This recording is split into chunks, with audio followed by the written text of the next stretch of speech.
It's time for Howlers and Growlers.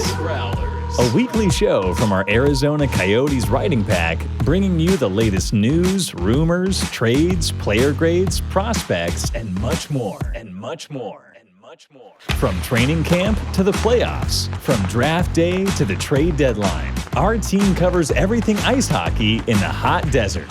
So sit back, grab your favorite cold beverage, and get ready for Howlers and Growlers.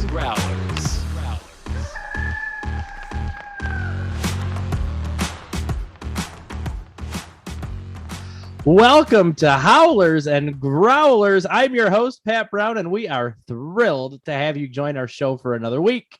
Joining me, as always, my Coyotes line mate at the Hockey Writers, Haynes Evans. Haynes, how you doing today? Doing great. What about you, Pat? Doing awesome. How are you? Are you living up to the recently coined Mike Eruzione moniker? Is the question. that was something else. I rewatched that episode the other day. I still get a chuckle out of that. It's good stuff. It's good stuff for sure. And we are thrilled to welcome back a great friend of the show, managing editor of Five For Howling and co-host of the aforementioned show on his t-shirt, Locked On Coyotes podcast, Carl Pavlock. Carl, thanks for joining us again. How you doing, man? Doing good. It's been a fun day.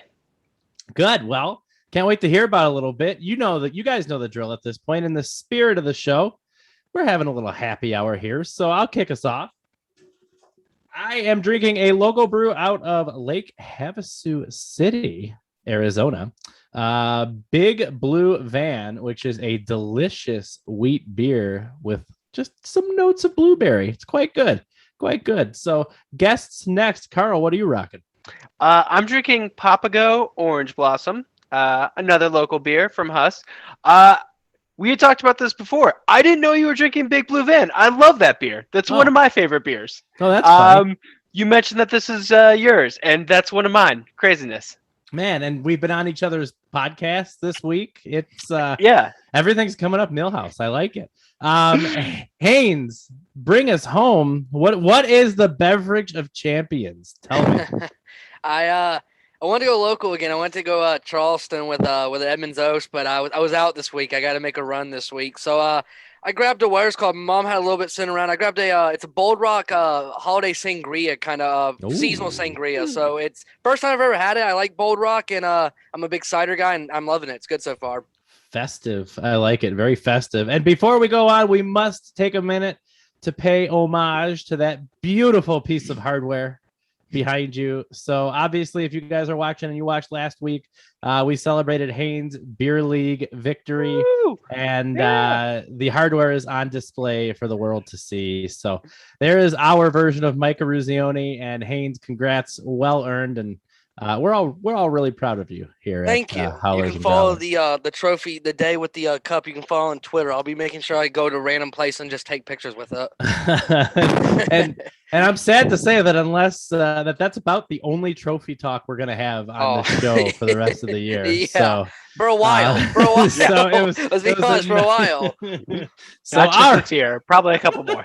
Yeah, a couple more years. But we'll talk Calder Trophy in a year or two, perhaps at least. So kind of work our way up. But we got a lot to talk about because after 11 days off, the Coyotes are back, and boy, oh boy, did both the Coyotes and the San Jose Sharks announce their return to the NHL rather loudly with an 8-7 shootout loss. If you're a Coyotes fan, a wild one, an absolute wild game, pretty sloppy. I think we all kind of expected that after the teams weren't even practicing, so there were a lot of turnovers, a lot of takeaways, but 8-7 shootout loss. And I'm not going to go too far down this rabbit hole because we've got a whole segment dedicated to him, but JJ Moser, congrats on his first 2 career NHL goals. Really exciting to see. And there's a lot of good. It was a fun game to watch. Obviously, it didn't turn out the way you'd like, but there's a lot of good. So we're going to start with our guest, Carl. Carl, what do you take away from, obviously we are recording, it's Wednesday, the game was yesterday. What do you take away from yesterday's game against the Sharks? Biggest takeaway has to be that the team is really rusty. Just 11 days off is insane. Like, you don't see it. if it hadn't been for COVID, we wouldn't have seen it this season. This wasn't the plan. So the team's rusty. They have a while until their next game, and Dallas hasn't played since pre-break either. So I imagine we're going to see another 2 rusty teams playing against each other again soon. It's going to take a while before they're tighten things up. Well, good news is, though, I do think at least they could practice, whereas I know during that 11-day break, I don't even think they were allowed to practice until the 26th. But good call. Maybe the other thing going for them, and that game is on the 2nd of January, I believe. They're home. The Coyotes are home, so at least they don't have to travel. But super good call there. Haynes, your thoughts on the game against the shootout loss against the Sharks? What'd you take from it?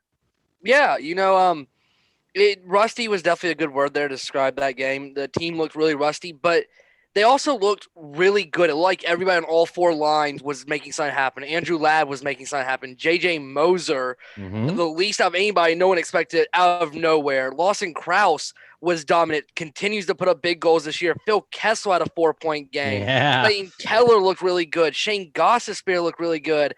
The only negative part besides the 8-7 loss, I would have said would have been maybe Scott Wedgewood's performance, which is not like him in that game. But what do you expect after 10, 11 days off with no practice? And both goalies were not at the top of their game, and both goalies gave up a few that they had no chance on.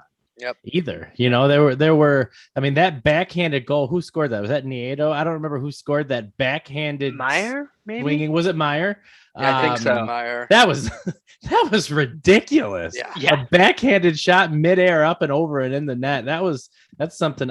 If I were him, I'd be at home watching SportsCenter and just rewatching highlights of that over and over. That's how good it was. But super good perspective there. And let's talk about JJ a little bit, because just his 3rd NHL game, and obviously a really strong showing in Tucson. Even now, as we sit after 3 games at the NHL level, he's still 3rd on the Tucson Roadrunners in points, or at least was yesterday before I wrote my article. 2 goals, first 2 goals of his career, and very nice ones. First one, a beautiful one-timer from the slot. Second goal, just a seeing eye shot through the tiniest of windows that found its way into the back of the net. What about this young defenseman has impressed you so far this year? And Haynes, we'll start with you this time. Yeah. First off, what's just in general with the defenseman is the emergence of our young defensemen this year. I mean, you got to think Connor Timmins went out earlier this season, seasoning the injury. Anton Strahlman's missed time this year. Chikrin's out until late January. Yep. Guys like Kyle Capobianco, Cam Dineen, Dyson Mayo, JJ Moser, all these guys stepping up at the right moment. These are your future guys right here. This is what your team is going to be made of. And the fact that these guys are stepping up now, and not only stepping up, but contributing, getting on the score sheet, very impressive and very good signs, because we know how long it takes defensemen, especially to crack rosters and really kind of get in, into the system, in the role, swing of things. And for him to get on the score sheet, the first defenseman from this past draft, by the way, to score this year in the NHL, just absolutely great for him, and I want to see him keep it up. Yeah, and I'm glad you brought up Dyson Mayo, too. First career NHL assist yesterday. Now, he already had a goal, but first career NHL assist yesterday, so he is fully on the board at this point, and really good call-out with the youth there. So, Karl, your thoughts? I've seen a few tweets coming out from the Five For Howling account the past couple of days on JJ and the team's youth on the blue line. So, enlighten our viewers a little bit. What do you take from Moser? The big thing that's really impressed me about Moser is his confidence, like his willingness to go down and make those plays. I think really speaks to how confident he is, how much swagger he's got. A big part of that, I do think, is he was drafted a little bit older than everyone else. This past draft, Armstrong went with a lot of older players. Moser is actually 21. So I think that was a great strategy, because Armstrong knew this team was going to be depleted in the blue line for the coming years, and he made sure to get players who could maybe adapt a little bit quicker if they're not spending a year in juniors or spending some time development. So I think that was a good foresight by the team management, but I'm just really impressed with Moser. He wasn't even in the top 5 defensemen from Tucson I was excited to see this season, because he was just kind of so fresh and out there. And like you said, Haynes, like they've gone through so many defensemen, especially young defensemen, with injuries and COVID protocol now. It's crazy to see everyone step up. I saw something, and Carl, you may have tweeted it, and don't quote me on it if you didn't, but something like, he's 21. Moser's 21, and somehow he's still like the 5th oldest defenseman or something like that. It's wild. Yeah. Because you think what? Chikrin would have made the jump right away. Yeah. OEL? Yeah, made the jump right away. No, because he was in he spent a year. He spent a year in season. Portland. He spent a year or two in Portland. You're right. He didn't jump right away. Yeah. So Moser has found himself right in that OEL company, by the way, with multi-goal games and things like that. So he's setting the bar high for himself. But I have to say too, he was impressive at camp. Everybody knew he wasn't going to make the roster out of camp, but he was impressive at rookie camp. And even I think he got a little bit of preseason time. He may have been down in Tucson. I don't remember, but I definitely saw him at camp, and a lot of folks talking about him along with the Cam Crotties and things like that. So we'll be interested to see how he develops, but congrats to JJ. It was a lot of fun to watch. It was super cool to see him get that second one. And we had our fingers crossed for a hat trick. Wouldn't that have been something else? But hat trick with your first goal game. Shane Doan would have been so angry. Good stuff. So, good perspective. Now let's move on to the goaltending. And Haynes, you alluded to it earlier. Right, Scott Wedgewood has now allowed 13 goals over his last 2 starts. Granted, those 2 starts were 11 days apart. But is there cause for concern between the pipes? Carl, start with you. Maybe, but not really. Like, I think just in general, Wedgewood is an untested goalie. Like, he's not someone you would want to be going into a season as your presumed starter. Yeah. Like, let's be real. That's just the situation it is. Absolutely. But the team also was really like those 2 games were really weird. Like last night's 8-7 shootout loss. Yeah. Like that's just, I don't even know what to make of that. The other was the Anaheim Ducks game, which was another just crazy high scoring game. So it's not like he is giving up lots of goals and the team in front of him is generating nothing. He is giving up lots of goals in very loose, high-speed games. Yep. And the team's not going to play those forever. They're going to slow things down. They have to. They cannot keep this pace up, as they saw yesterday when they were chasing the game for most of the game. So I'm not too concerned about that. But, like I said, Wedgewood's a bit of a variable. Goaltending in general for the Coyotes is a variable. And did you ever sum it up perfectly right there? The entire goalie crease is a variable for the Coyotes right now. When you consider you've got Vejmelka and Hutton, who, last I saw, he was still on COVID-19, but it's like they're just dragging their feet trying to bring now that they got the taxi squad, so they can just drag it again. and it's, obviously that was nothing short of a disaster early on in the season, but Hutton's a very capable goalie. So it'll be interesting to see what happens there, but I think all good points. Haynes, you talked about Wedgie a little bit earlier. Your thoughts, are you concerned about the Coyotes goaltending status? I think Carl really kind of heavy area want to hit there. I think the biggest part here is I don't think there's anything to worry. And I think it's mainly because, and I'm going to be the plain honest one here. What are you expecting coming in from the Coyotes into the season? I was not expecting a team vying for first, second, third in their division. I'm just going to be honest. We were not thinking that. So if a goalie's struggling, if you were, you'd be off the show. Because it really. Oh, you'd be a great co-host on some podcast. I'm sure there'd be someone picking you up, and be like, "No, I think the Coyotes will be fine." Okay, we're going to talk to this person for 5 minutes a day. I love it. Does it really hurt us at the end of the day? Yes, I think it does.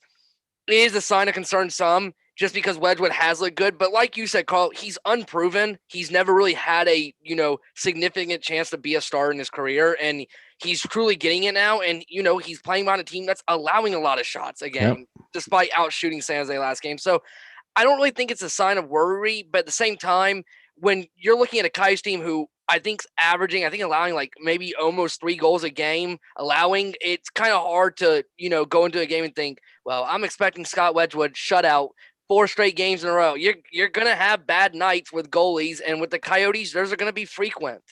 Yep, absolutely. And I think if you put the shoe on the other foot, the teams that the Coyotes have played the last 2 games may be asking themselves the same question, right? Anaheim gives up 6 goals to the Coyotes, and then the Sharks give up a touchdown to the Coyotes. And with all due respect to the team that we lovingly cover, if you will, they should not be putting up a 7 spot on anybody. This team should not be putting up a 7 spot on anybody. So it's encouraging to see the offense. I feel like Vejmelka might have been on the bench saying, where was this offense when I was losing 2-1 and 1-0 games? But I think, like you guys said, what is there to be worried about? This team wasn't going to be a contender. Goaltending was always in question, as it will be when you trade away literally your entire goaltending tandem in the offseason. So there's really nothing to be concerned about. You just hope they can steal a few along the way. So really good stuff. All right, let's take a quick timeout. Please, at home, toss us a like, hit subscribe. Be sure to comment. Thank you again for watching. Check out our other shows on the Hockey Writers Network. We've got Saber Scoop, the Hockey Writers Grind Line, Chicks and Sticks, Prospect Corner, What's Crackin', Union Junction. It just keeps going on. Follow us on Twitter at Howlers THW. Follow Carl on Twitter at Carl Pavlock FFH. Make sure you check out our morning newsletter, Morning Skate. You can join us on our very own Discord server and talk, and I'm always in there during the home games, so feel free to hop in. And again, we're on iHeartRadio, we're on Spotify, and just thanks for tuning in week after week. This is obviously our last show of 2021, and what fun we have had bringing this to you. So thanks again, and we cannot wait to see you next year. Now, that said, let's talk about the new year. Those New Year's resolutions that everybody makes, and the gyms are crowded for the first 2.5 weeks of January. And I'd say everybody complains about them, but I'm usually probably the one that people complain about. But regardless, if you had to make a New Year's resolution as a Coyotes fan, what would you make? And I'll start out here. My New Year's resolution covering the Coyotes for 2022 is to not fly off the handle anytime anybody mentions how much sense it would make if their team acquired Jakob Chychrun. A good one. So I need to take a few deep breaths and count to 10 and realize there's a reason whoever is making said remark is not a GM of a National Hockey League team. We could get Chychrun for a second rounder and our top forward in the AHL. Okay. Next. So anyways, that's my New Year's resolution, is to not judge and not fly off the handle when literally any writer for any other club says, hey, Jakob Chychrun would be a great addition here. So that's me. Haynes, what's your New Year's resolution for 2022 as a Coyotes fan? I could go the obvious, the one that everybody's expecting. New arena. I want stability, all that.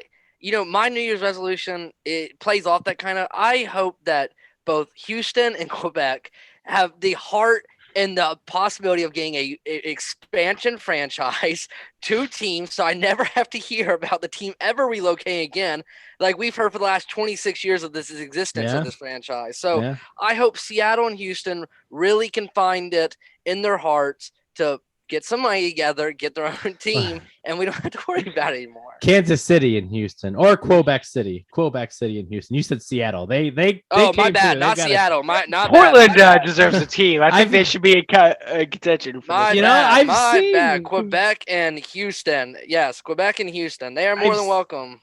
I've seen the Portland argument, and I don't hate it.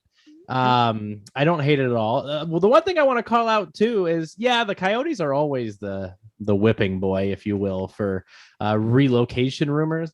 But turn your heads to Calgary. Their new arena deal is not going too well. Just fell through now. So look, I'm not going to Elliot Friedman it up and start creating all sorts of rumors. I'm just going to say the Calgary Flames are moving to Houston. Okay, now Carl. Houston, Kidding. Quebec. I was moving to Quebec. Trust me, I'm the only one here who has had to go to a court case with the Goldwater Institute suing the city of Glendale about the arena terms from 3 odors ago. Yeah. So wow, that is a heck of a story for another time, Carl. I would love to hear. Same here. So really not that interesting, but I'm a nerd. But let's talk about your New Year's resolution. Heading into the new year, as a hockey fan, as a Coyote, as someone who covers the Coyotes, what is your New Year's resolution, Carl? So my New Year's resolution as a Coyotes fan, and this is very specific for this season, is to stop caring about the second period collapse, because I know it's going to happen. It happens every single game. The old snowball? Yeah. It happened against the Sharks. Yep. Another 3 goals in the second period. But sometimes the team is going to come back. Yeah. So I can't just give up faith on them winning that game. I need to at least have a little bit of confidence. I love it. Or at least zen, right? Even if it's not confidence, just zen. That, unless it's St. Louis and they give up 5 goals in 5 minutes. Yeah. They've got a shot because this team, man, my God, is this team resilient for being a bad team? Yeah, I don't know what it is, and I don't expect it to last, but every once in a while, the Coyotes are going to surprise me. Oh, yeah. And so the best way to counter that is to just no longer be in a position to be surprised. I like it. Your moment is zen. Second period zen. I like it. I like it a lot. So good stuff. Let's hope we hold true to those resolutions more so than my gym resolution. That'll be done by like the 12th of January. So that's good. But good stuff. So let's keep the topic on, the new year, or at least the year. And let's talk about the 2021 calendar year, because what a bizarre year it was for the NHL and specifically for the Coyotes. Recapping, and I don't even think we have enough time to recap everything that happened, but this last season didn't start until January, if you recall. So the Coyotes started last season kind of behind the 8 ball with everybody else. Very mediocre, kind of middle of the pack, if you will. And then Bill Armstrong just started wheeling and dealing, and they traded most of the team away, sans Keller, and Chikrin and a few others, but most of the team got dealt. And the Coyotes kind of unapologetically entered and you hear the term all the time, scorched earth rebuild. So hired a new coach in Andre Torini, installing a new system, drafted Dylan Guenther, who's playing very well in Edmonton with the Oil Kings right now in the WHL. So there's a lot that happened in 2021. Carl, I want to start with you this time. When you think of the 2021 calendar year and the Arizona Coyotes, what comes to mind? What are you taking away from the year?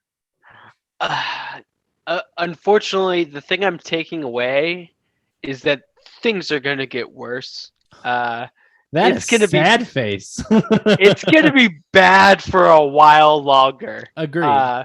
And I'm just being realistic, like seeing where the team was at the beginning of the year. Like you said, It was a whole different season, and all of those players are gone now. Oh, yeah.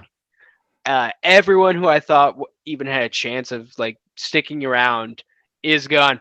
I thought Dvorak would be here through the rebuild because he had a very team-friendly contract. Yep. So that's all out the window, and things like are gonna get worse on ice. I hope things get better off ice because there's definitely a lot of room for improvement there. But even if the Coyotes get the first overall pick next year and draft right, is not going to turn around right away. They're in for another losing season after this, and it's going to be just as bad. So I just don't want people to have too high hopes. No, I couldn't agree more. In fact, somebody commented on my recent article, and appreciate the comment, by the way, but mentioned Guenther playing next year. There's not a chance. Yeah. There is no chance that Guenther plays with this team. Maybe 9 games, right? Maybe, or 8 games or whatever at the end of the year. But you're not going to want to ruin one of your blue chip prospects, so to speak, and his psyche. I'd love to see it happen.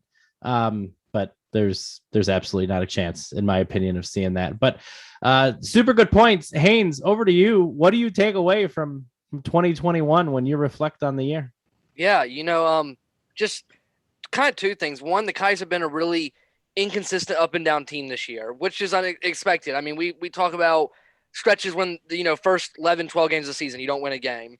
Then you get winning, and, they go in a stretch in which, they get a couple wins stringed off in a row and, a couple games, and they look decent, and then they go back on a 6-game losing streak.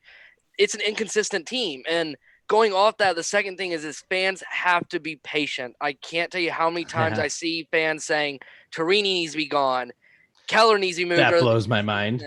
The people that don't comprehend that this is a rebuild and it's this is going to take 3-4 years to rebuild. You got to be – I know we don't want to see this team lose. They've done it for a lot of the time they've been in Arizona. It's just going to take time. Stick in there, hold and stick around, because it's going to be better in 3 to 4 years when we can get this full rebuild completed. It will be in a much better situation than we are now, where we used to build up the seam of, well, let's trade a couple guys. Maybe once every 4 years. Then do it again. And they're finally committing to a real rebuild. So just absolutely. That's a great point. This rebuild, hands down, at least with what we've seen so far, is 110% being done the right way. So that's good. Now I need to back up for 1 minute here. Like, for real, Haynes, you have seen people saying Torini needs to go. That's a thing. On Facebook in a group. I think the first 10 games into the season, I saw people saying that it was time to switch at head coach. I was like, I didn't get any. My comment was kind of just, I don't know what I literally commented to one person. I was like, I don't know what you expected. Like, when our first line one game was Andrew Ladd, Jay Beagle, and Louis Erickson. I don't know what you expect when there's David Draisaitl and like Nugent Hopkins. I don't know what you expect there, but you could have Jack Adams himself coaching this team. Yeah, and you'd still, and Scotty Bowman could be coaching this team. And I hope those people, if you at home are thinking right now that Torini needs to go, and the time may very well come that Torini needs to go. But I got news for you right now. The Coyotes could lose the rest of the games this year and he wouldn't go anywhere. Nope. There was an agreement when they brought him on. Not that I know this, but come on, we all know this, right? There was an agreement when they brought him on that said, you develop the talent that we want to be developed. You were brought in here because of what you did with Ottawa and what you did with Team Canada, the juniors, and how well you developed that talent. And that's what you need to do. And man, Moser's playing pretty well 3 games in, isn't he? Okay. So I didn't mean to get all soapboxy. It seems to happen once a show, but I actually haven't seen that Jetter. I haven't seen anybody call for Torini's head. I've seen it on Facebook a couple of times, and every time I shake my head. I just don't know how you can judge 10 games in off a team that's made up of mostly guys who are really old veterans who have not produced well in the last 5 years, or just trying to get a shot just to try to maybe get their name out there again, or guys who are trying to resurrect their careers like Gostisbehere. This is fantastic and a crazy pivot. Carl, I'm coming to you, and we're playing the wild card real quick. Your instant reaction to fans calling for Andre Torini's head. So I will be real. I see aspects of like Torini's coaching job where I'm like, I would like to see improvement in this area. Sure. I think the team needs to be a little bit more disciplined. I think that's something that coaching needs to resolve. I sometimes wonder why he doesn't pull goaltenders. Like we've seen that in some of the high scoring affairs. Like he'll leave the goaltender in there. I'm a little bit concerned about that. But those are very extremely minor issues I have with a coach in his first year. 30 games to his name right now in the NHL. 30 games, yeah. He is coaching this team exactly what I expected it to be. So I can understand constructive criticism of Torini. Yeah, of course. But that's just not hockey. Twitter, it's not hockey. Fans, everything is to the extreme. I find that just kind of hilarious because those are the type of people who, if things go good, they're going to pile on anyone who has any criticism then. Oh, yeah. They are exactly. They live in the extremes, and you just can't talk to those people. And one thing to close the loop on this, it's gotta be hard to be him right now. He gets, after every game, most of which are losses, he gets the same questions every time, because how many different ways can you really ask? Why did you turn that puck over? Why did he take that penalty? And I mean, Carl, to your point about the penalties, you notice, I mean, the Coyotes are just a lot slower, it seems, than other teams. A lot of times they get caught clutching, grabbing, hooking, whatever they got to do to keep the other team. And so maybe some of that is by direction, maybe not, I don't know. But Torini's always, without question, sat there, answered all the questions, didn't belittle anybody in that media room or anybody on TV for any of the questions, totally legitimate questions that are asked. And that has to be hard when you come in losing 7-2 or something. You know, that's got to be difficult. So I'm sorry we pivoted a little bit of wild card there, but Haynes, you kind of blew my mind with that observation, and I wanted to get the panel's full opinion on it. So I appreciate that. We got one more thing to talk about. This has become kind of a weekly thing. Tankathon 2021/2022. And we're going to talk about an American skater this time around who has just vaulted up the ratings lately. He started, I want to say maybe top 20 or so this year. And I have seen him, no exaggeration, I've seen him on some boards now as high as 2, right behind Shane Wright. And that player is Logan Cooley, a center out of Pittsburgh, 17 years old, committed to Notre Dame for hockey, and known primarily strong two-way center, solid in the face-off circle, got a good shot, got good hockey sense, everything you're looking out of that, top 5 lottery type pick. And he's just really started to turn it on this season and turn some heads. This season with the national team, the U18 national team, 14 goals, 16 assists in 20 games. So he's making a name for himself. Haynes, we're going to come to you first. Logan Cooley, what do you know about him? What would the Coyotes be getting if they end up with the opportunity to draft him?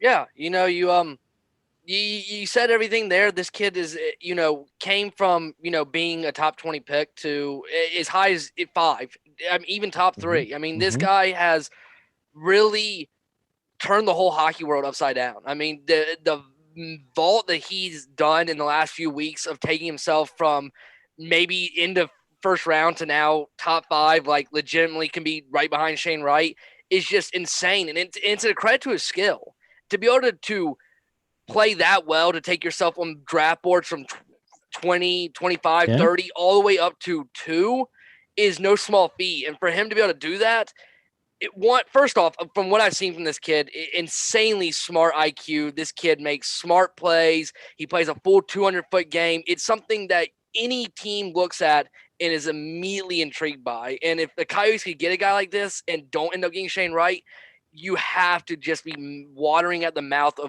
this kid can do. Because if he can even keep up what he's doing now and just continue to build and build and build, this guy is going to be a great top 6 line player in the NHL. That is fantastic insight and very well stated, Haynes, I have to say. Carl, you've got the last word on Howlers and Growlers in 2021, so no pressure. But Sure. What do you see if the Coyotes have the opportunity to draft Logan Cooley? I mean, I do think it speaks a lot to the growth of the United States National Development Program in general. Sure. Like, I remember when Clayton Keller was drafted, there was a lot of talk about that being a program that's no longer just kind of a novelty. I think Patrick Kane started it, but like it's just continued to build and like put out some great players. I wish that we got a chance to see more of the World Juniors, which we didn't get a chance to talk about, but it's been canceled from this point. I'm still not over it. Yeah. But honestly, like this team needs forwards, it needs offense. If they can get a player like Cooley, especially if he continues to develop, he's going to be a major asset. It's not going to happen next year, but Cooley and Gunther, 2 years from now, add him to that line. That could be dangerous. I mean, That is just that'll make you salivate as a Coyotes fan for sure. So, good stuff. You know, it'd be a fantastic pickup, a heck of a consolation prize if you even want to call it that. If they don't have the ability to draft Shane Wright, and I mean to see him leapfrogging names like Matthew Savoy and the like has been surprising and impressive and a testament to what he's done this season with the U.S. national team. So all really good stuff. Karl, we cannot thank you enough for joining us again. Always a pleasure to have you on. For you at home, that's our show. First, we wish you a very happy new year. Thanks for sticking around, for checking us out week after week. We will be right back into it when 2022 kicks off. Don't forget, like, subscribe, comment, give us a follow on Twitter at Howlers THW. Thank you so much for joining us yet again, and we will see you next year. Cheers.